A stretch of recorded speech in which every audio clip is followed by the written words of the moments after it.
Oh iya ya, kawin campur tuh ternyata Anak keturunannya akan jadi orang Kristen. kenapa? Karena kami ini kan masih WNI. Iya. Masa sih hanya karena kami menikah dengan warga negara asing, makanya itu yang menjadi landasan akhirnya kita membentuk. Kembali di Pojok Warga, kali ini kita akan menjumpai Ibu Rulita Anggreni. Beliau adalah Ketua Umum Masyarakat Perkawinan Campuran. Apa kabar Bu Rulita? Baik, terima kasih Mas Edi. Iya, sama-sama. Jadi sebenarnya perca itu apa sih Bu? Karena Per, perca itu kan kalau yang saya sering dengar kan misalnya kain perca, ya kan? ya, Ada ya. hubungannya nggak itu?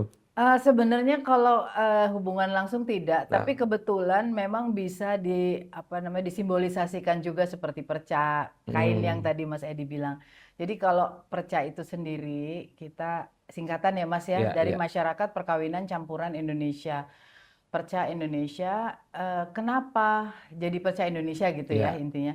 Ya karena memang di dalam Undang-Undang Perkawinan kan ada definisi khusus ya bahwa perkawinan antara WNI dengan WNA itu mm-mm. memang definisinya adalah perkawinan campuran Perkawinan gitu ya. campuran. Jadi memang ada istilah-istilah lain Ya, perkawinan antar bangsa atau ya. antar negara atau apa, tapi definisi hukumnya memang perkawinan campuran. Jadi itu yang kita langsung adopsi di dalam nama organisasi. Nah, kalau kain perca tadi sebenarnya saya bilang simbolisasi, ya sama juga sebenarnya di dalam perkawinan campuran. Sebenarnya perkawinan apa aja ya Mas ya? Ya, Kalau namanya ada apa namanya percampuran budaya, percampuran ya, keluarga, betul. percampuran bahasa itu kan akhirnya ketika kita lihat sebagai perbedaan, sepertinya itu jadi Dijahit gitu. sepertinya nggak cocok nih kalau Ya, tapi ternyata setelah kita sambung-sambungkan satu sama lain malah jadi cantik ya, gitu. Jadi kita kalau melihat ada yang berbeda, mari kita coba cari persamaannya atau harmonisasinya ya. sehingga ketika udah jadi apa namanya satu rangkaian dari perbedaan-perbedaan itu ternyata indah Indah, iya. gitu. Filosofinya ada ke situ Ya, ya, juganya ya, sih ya, Mas. ya. Oh, luar Iya. biasa sekali. Jadi, perkawinan campuran dalam konteks masyarakat perca ini adalah antar kewarganegaraan Iya, yang berbeda kewarganegaraan. betul. Karena kan tadi Ibu juga sebut ada yang berbeda budaya, berbeda bahasa dan lain sebagainya. Iya, Tapi konteksnya masyarakat perca adalah yang beda kewarganegaraan, kewarganegaraan. betul. Jadi yang beda agama nggak bisa gabung ini. Beda agama kalau kalau apa namanya berbeda kewarganegaraan bisa, tapi Bisa, iya. kalau sekedar beda agama tapi sesama WNI bukannya kita tidak bisa ya Mas, Iya. tapi memang karena kan yang kita perjuangkan itu spesifik. Hmm, Jadi memang kenapa spesifik? Karena ketika ada unsur kewarganegaraan asing di dalam satu perkawinan, itu akan berdampak atau akan berkorelasi dengan aturan-aturan hukum yang kemudian kita harus pahami dan kita harus hati-hati juga iya, kalau kalau apa namanya ingin ingin membuat satu keputusan keluarga gitu. iya. Karena anak keturunannya akan terdampak oleh kedua sistem hukum yang dianut oleh orang tuanya itu. Betul, Jadi antara tidak lain. sesederhana yang kawin sesama WNI gitu Iya, ya. ya, antara lain. Karena gini, Mas, kita kalau menikah WNI dengan WNI, memang hukum yang berlaku adalah untuk yang berlaku bagi WNI, which is sama kan, Hmm, ya, ya. Untuk kedua, untuk pasangan iya, tersebut. Kalau perkawinan antara WNI dengan WNA itu mulai dari sejak mau menikah, Undang-Undang Perkawinan itu mengaturnya berbeda. iya. Kemudian berbeda dari WNI dengan WNI. Lalu kemudian setelah menikah kan kita ingin mempunyai apa namanya penghidupan ya Mas Iya, ya. Let's say penghidupan dimulai dari misalnya pasangan kita mau bekerja. Nah, itu aturannya aturannya beda sendiri. lagi. Kemudian kita mempunyai anak, aturannya bagi anak itu Iya, lain lagi. Kemudian nanti kita ingin beli rumah, properti. properti, nanti aturannya lain lagi. Hmm, Kemudian ketika apa namanya nanti sudah berjalan perkawinan kemudian ada salah satu pasangan meninggal misalnya, hukum warisannya juga Juga nanti lain berbeda. lagi gitu. Ya. Jadi dalam hal ini memang memang kenapa kita harus spesifik berada di dalam satu organisasi yang kita semua mempunyai apa namanya kondisi yang sama, karena itu kita sama-sama mengalami permasalahan yang harus kita diskusikan dan harus kita dorong bersama gitu. Karena di dalam hal ini ada yang sudah bisa dirubah, beberapa undang-undang yang mungkin dulu masih diskriminatif, dengan beberapa undang-undang yang sekarang pun masih terus kita dorong. Jadi prosesnya dan progresnya panjang. Panjang. Iya. Nah, berhubung progres dan prosesnya panjang ini, Iya. saya ingin kembali sedikit ke masa-masa awal perubahan Undang-Undang Kewarganegaraan Iya. dari Undang-Undang Nomor 62 Tahun 58 ke Undang-Undang Nomor 12 Tahun 2006. Karena saya lihat kan masyarakat perkawinan campuran ini lebih banyak muncul ketika terjadi perubahan undang-undang itu pada akhirnya. Iya. Artinya kan ada semacam suatu kesadaran dari teman-teman yang sebagai pelaku perkawinan campuran ini untuk mengorganisir diri dan memperjuangkan sesuatu. Iya. Nah, sebenarnya apa yang paling pokok sehingga mendorong teman-teman, ayo kita berhimpun dan kemudian membuat organisasi untuk memperjuangkan ini loh gitu. Iya, jadi gini Mas, cerita sedikit ya, Ya. jadi ceritanya ya. Justru Dulu- penting itu Bu Iya, diceritakan. jadi Saya mungkin perlu bantar. boleh kalau Boleh. biar lebih nyaman Biar ya. lebih nyaman. Asal jangan ketiduran aja Iya, Mas. iya. Jadi gini, saya sendiri mulai bergiat secara langsung di dalam organisasi perkawinan campuran itu ketika Undang-Undang 12 2006 itu Iya. akan lagi digodok gitu ya. Terus terang saat itu saya bergabung dengan satu komunitas atau perkumpulan perkawinan campuran Iya. yang saat itu ketuanya adalah Ibu Enggi Holt. Iya, Nah, Bu Ibu Enggi. Enggi Holt Yang di Amerika sekarang. di Inggris. Di Inggris, ya Iya. maaf. Beliau adalah perumus, penggagas sekaligus memang yang mempunyai pemikiran paling besar ya di balik undang-undang kewarganegaraan terkait dengan anak dari keluarga perkawinan campuran. Karena tadinya kan nggak diatur ya di undang-undang sebelumnya. Tidak pernah, Iya. karena anak waktu itu anak keluarga perkawinan campuran otomatis ikut Ayah. ya kewarganegaraan. Kalau ayah. ayahnya WNI dia ikut Indonesia, Ya. ayahnya WNA jadi orang asing. Iya, seperti itu. Nah, kemudian Ibu Enggi sebagai ketua dan kami, saya sendiri bergabung ketika undang-undang ini sudah dalam penggodokan, lalu sampai akhirnya disahkan gitu. Jadi dalam hal ini saya mulai ketemu banyak teman-teman di dalam kelompok ini. Nah, kemudian dalam perjalanan waktu setelah lahirnya undang-undang yang mengatur tentang kewarganegaraan ganda terbatas bagi anak-anak kami, kemudian kami menyadari bahwa ada banyak undang-undang lain atau aturan-aturan lain yang harus kita juga mulai dorong, karena itu kita menyadari bahwa ketika Undang-Undang Kewarganegaraan 12 2006 itu mulai mengakui bahwa keluarga kawin campur dalam hal ini anak-anak kami mengalami saat itu ya, sebelum undang-undang itu mengalami kondisi yang tidak ada perlindungan hukum dari ibunya dan diskriminatif terhadap perempuan di Iya, betul. Indonesia. Karena dulu kalau saya nggak salah ingat itu di undang-undang lama itu kalau seorang perempuan menikah dengan pria WNA dia ikut menjadi orang asing. Ada yang penafsirannya seperti itu. Tapi setelah 12 2006 kan Berubah.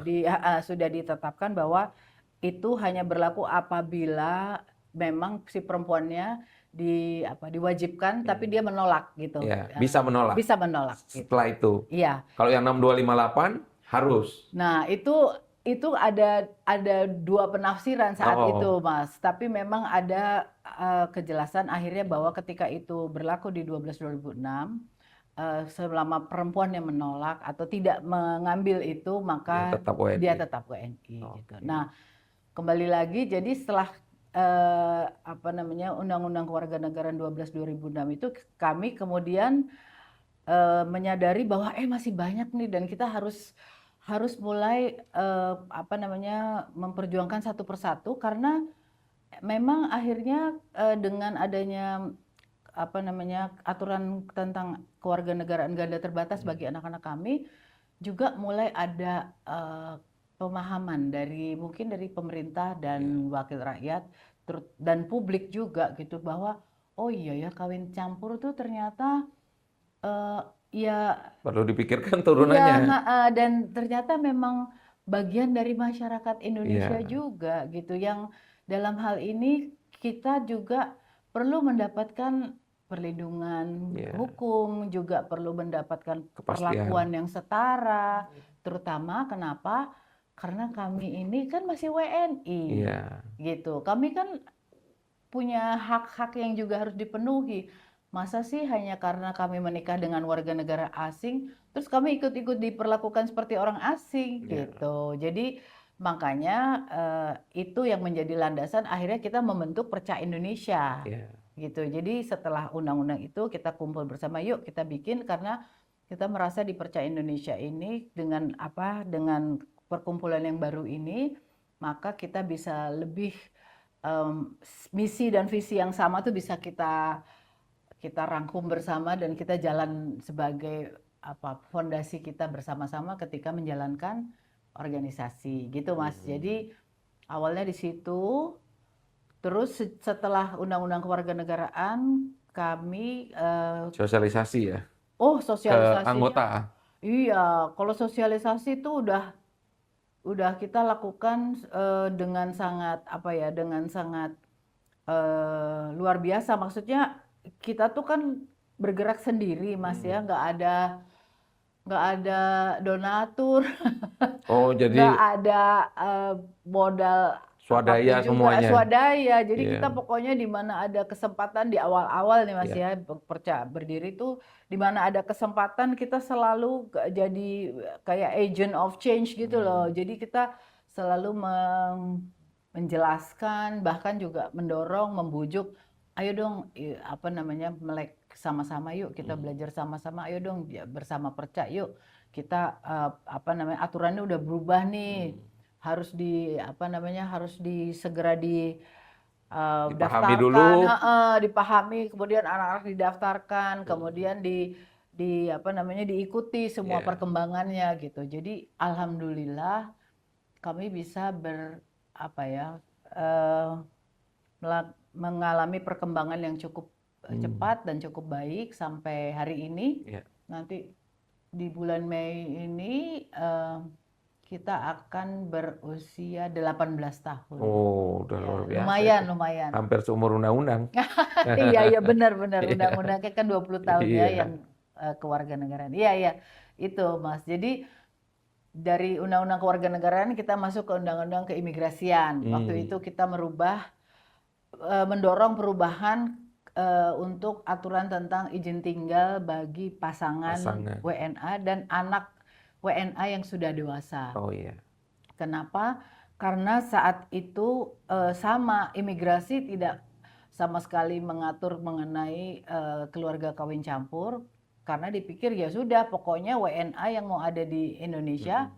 kalau mau tinggal di sini ya harus kerja. Iya. Nanti dapat izin kerja baru Iya. dapat izin tinggal. Iya. Nah, kita bilang tapi kan suami-suami kita kadang-kadang di sini bukan untuk kerja. Iya. Mungkin dia di sini memang untuk bersama kita dong Iya. keluarganya.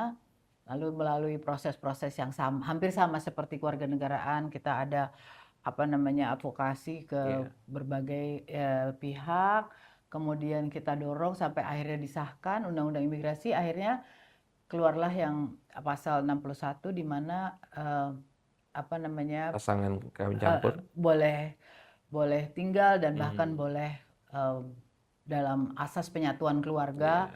boleh bekerja, boleh Iya. mencari nafkah, boleh. Jadi intinya penyatuan keluarga Iya. ini adalah bagian yang sudah di apa tuh Mas kalau istilah hukumnya sudah dibakukan di dalam aturan yang jelas bahwa memang persyaratan maupun apa namanya kondisi Terus yang diberlakukan itu berbeda. berbeda dengan orang asing. Iya, Iya. dengan orang asing yang Memang cuma murni bekerja ke iya, sini gitu ya. Kan iya, berbeda memang. Karena betul. dia mempunyai hubungan tertentu dengan WNI itu kan, Iya, ikatan perkawinan. iya, betul. Nah, yang saya tertarik juga untuk bahas itu, Bu, ketika 2006 awal itu, Iya. kan tentu di berbagai daerah ini ada pelaku-pelaku perkawinan campuran. Mm-mm.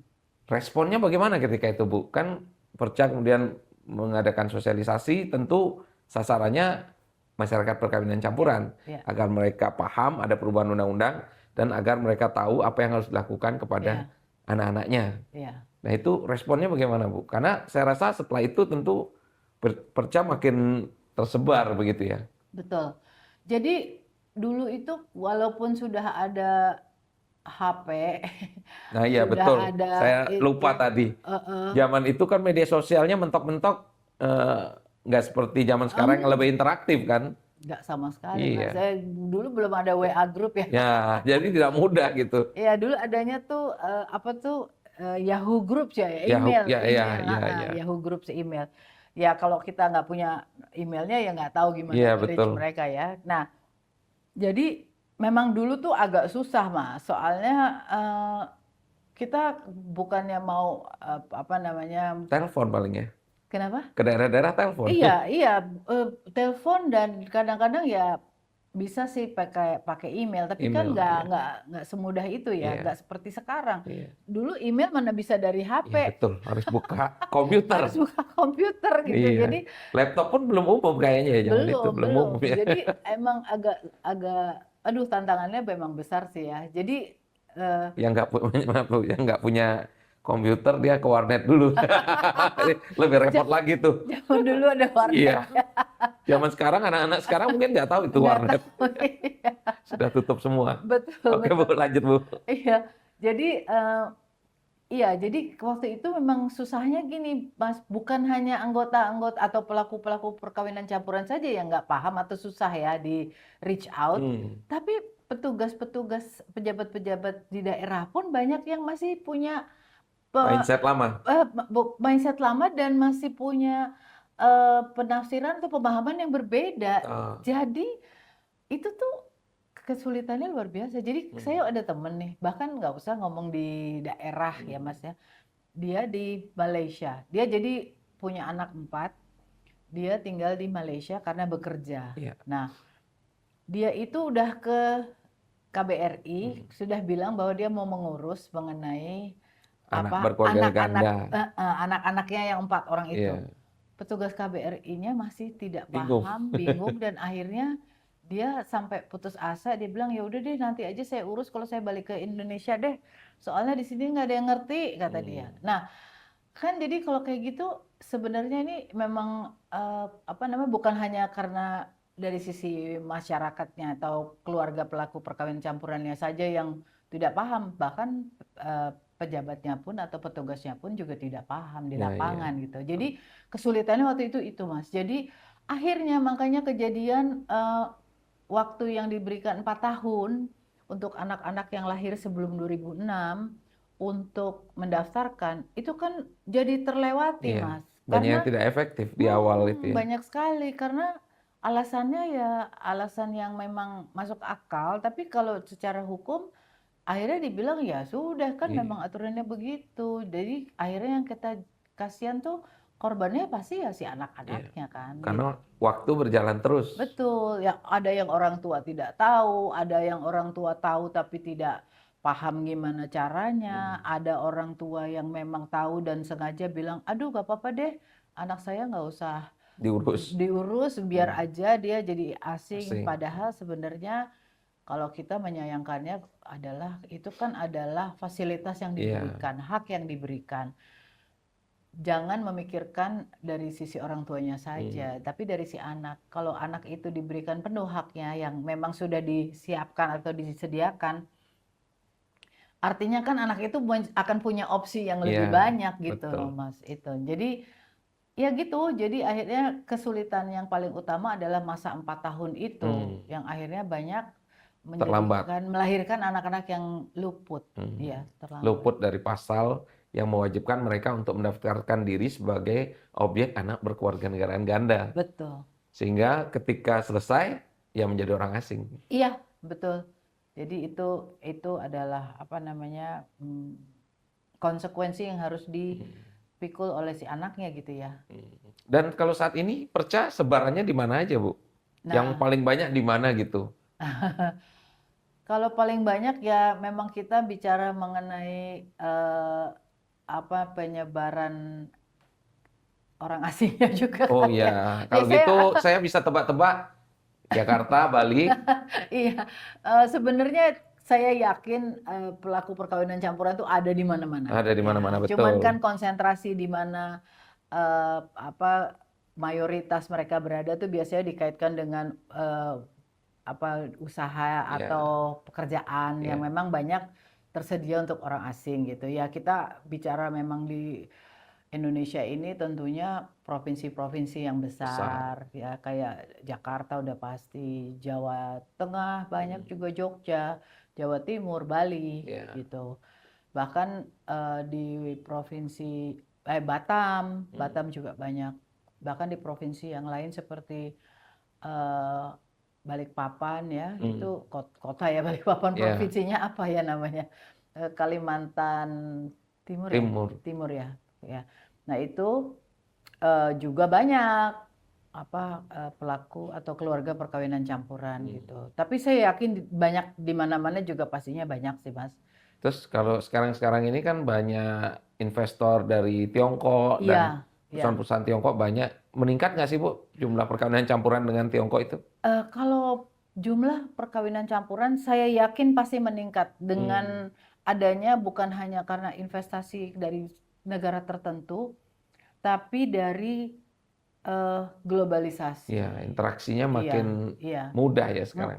Sekarang berapa banyak orang asing yang ke Indonesia dan orang Indonesia yang juga Yang, di luar, ya, ya, yang akhirnya membuat interaksi dan apa namanya eh, komunikasi, relationship apa itu kan jadi lebih lebih terbuka gitu ya Mas ya ya, untuk adanya apa perkawinan antar warga negara ya, ini karena kalau dulu memang kita disempitkan atau dibatasi oleh geografi. ya, Sekarang kayaknya batas-batas geografi itu udah udah kabur. kabur dan udah Ya, makin makin makin tidak sesempit dulu ya, dan selain daripada batas geografi secara digital juga iya betul. itu malah nggak ada batasnya. Iya betul. Terus ada dating-dating app lagi sekarang kan. Makin banyak juga yang berjodoh dengan orang Iya, dari manapun bisa gitu. betul, Iya, betul. iya, iya. Jadi dalam hal ini memang kita akhirnya gimana ya kata orang dengan adanya internet dunia makin apa makin sempit ya Iya, karena udah nggak ada batasan-batasan lagi. Tapi sebenarnya kalau ngelihat kondisi yang berkembang juga sebenarnya negara-negara juga jadi sendiri-sendiri lagi nih sekarang kan hmm, kita lihat kondisi politik sekarang nih ya Mas betul. yang Semakin memperketat perbatasan masing-masing negara nah saat jadi ini kan.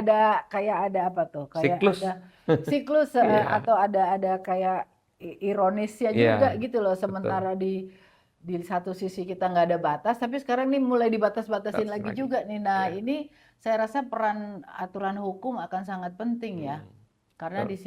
di sini nanti kita pasti akan terdampak gitu kalau kalau tidak memahami bahwa misalnya eh, kayak bagaimana mengatur perkawinan campuran yang eh, akan sangat mobile. Hmm. Jadi kalau Dia bisa dulu, tinggal di sini, bisa hmm, juga tinggal di Amerika atau nah, di mana. nah, Misalnya Itu. pasangan dari WNI sama warga negara Amerika, tapi tinggalnya di Perancis, anaknya menikahnya di Nah, mana, iya itu. anaknya lahir di mana, karena mereka mobile. Iya, Nah, itu bagaimana aturan hukum itu tetap dapat melindungi iya betul. eh, Akan semakin kompleks itu pengaturannya ya. iya, ya makanya jadi kita juga selalu aktif di dalam ada apa namanya bukan hanya kesulitan ya, tapi juga eh, apa namanya kasus-kasus yang memang terjadi baru hari-hari ini atau Hmm, akhir-akhir ini yang dulu nggak pernah kejadian dan mungkin dulu nggak kepikiran kan untuk diatur. iya Nah, betul. makanya kita dengan adanya eh, kondisi-kondisi atau problema-problema yang timbul di belakangan hari ini yang antara lain menjadi fokus Perca untuk kita selalu sampaikan kepada pembuat kebijakan. Hmm, Karena buat kita yaitu memang dengan adanya perubahan zaman harus selalu ada apa penyesuaian-penyesuaian. penyesuaian. Iya Betul. betul. Iya.